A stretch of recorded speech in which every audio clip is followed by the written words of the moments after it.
Hormuz strait पर बढ़ा तनाव भारत की एनर्जी सप्लाई पर कितना असर? क्या एलपीजी सिलेंडर और फ्यूल की कीमत को लेकर बढ़ेगी चिंता? देखिए पूरी रिपोर्ट। मध्य पूर्व में एक बार फिर ईरान और अमेरिका के बीच तनाव बढ़ने से दुनिया की नजरें होर्मुज जलडमरू मध्य पर टिक गई है। ईरान ने दावा किया है कि उसने होर्मुज जलडमरू मध्य को बंद करने की घोषणा की है। वहीं अमेरिका का कहना है कि यह समुद्री मार्ग अभी भी खुला हुआ है। हालांकि युद्ध जैसी स्थिति के बीच इस मार्ग से जहाजों का सुरक्षित संचालन चुनौतीपूर्ण माना जा रहा है। होर्मुज जलडमरू मध्य दुनिया के सबसे महत्वपूर्ण समुद्री व्यापार मार्गों में से एक है। वैश्विक स्तर पर बड़ी मात्रा में कच्चा तेल और प्राकृतिक गैस इसी रास्ते से विभिन्न देशों तक पहुंचती है। ऐसे में क्षेत्र में किसी भी प्रकार का तनाव पूरी दुनिया के ऊर्जा बाजार को प्रभावित कर सकता है। भारत भी अपनी ऊर्जा आवश्यकताओं का बड़ा हिस्सा आयात करता है। देश की तेल जरूरतों का लगभग 80% हिस्सा विदेशों से आता है।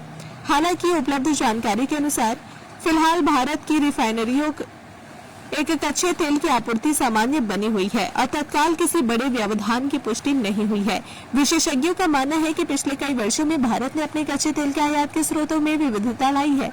रूस के अलावा सऊदी अरब, संयुक्त अरब अमीरात और वेनेजुएला जैसे देशों से भी भारत तेल खरीद रहा है। इससे किसी एक देश या एकमात्र मार्ग पर निर्भरता पहले की तुलना में कम हुई है। हालांकि यदि मध्य पूर्व में तनाव लंबा खींचता है या समुद्री परिवहन गंभीर रूप से प्रभावित होता है तो एलपीजी और एलएनजी की आपूर्ति पर दबाव बढ़ सकता है। ऐसी स्थिति में परिवहन लागत बढ़ने और अंतर्राष्ट्रीय बाजार में कीमतों में उतार चढ़ाव की संभावना से इनकार नहीं किया जा सकता। गौरतलब है कि इससे पहले भी ईरान और अमेरिका के बीच तनाव के दौरान भारत में एलपीजी की मांग अचानक बढ़ गई थी। कई उपभोक्ताओं ने अतिरिक्त सिलेंडर बुक करने शुरू कर दिए थे, जिसके बाद सरकार को वितरण व्यवस्था में कुछ अस्थायी बदलाव करने पड़े थे। फिलहाल भारत में एलपीजी या ईंधन की आपूर्ति सामान्य बताई जा रही है। किसी नए संकट या कीमतों में बढ़ोतरी को लेकर अभी तक कोई आधिकारिक घोषणा नहीं की गई है। सरकार और संबंधित एजेंसी अंतर्राष्ट्रीय घटनाक्रम पर लगातार नजर बनाए हुए हैं। फिलहाल स्थिति पर लगातार निगरानी रखी जा रही है।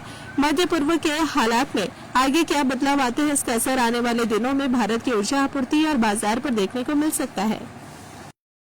अगर आप अपने बिजनेस, शॉप, कंपनी या सर्विस को ज्यादा कस्टमर तक पहुंचाना चाहते हैं एडवर्टीजमेंट के जरिए, तो आप न्यूज टैग इंडिया और हालाते बंगाल से कांटेक्ट करें। फोन नंबर 9831060581 या फिर 8240148182 पर कॉल करें।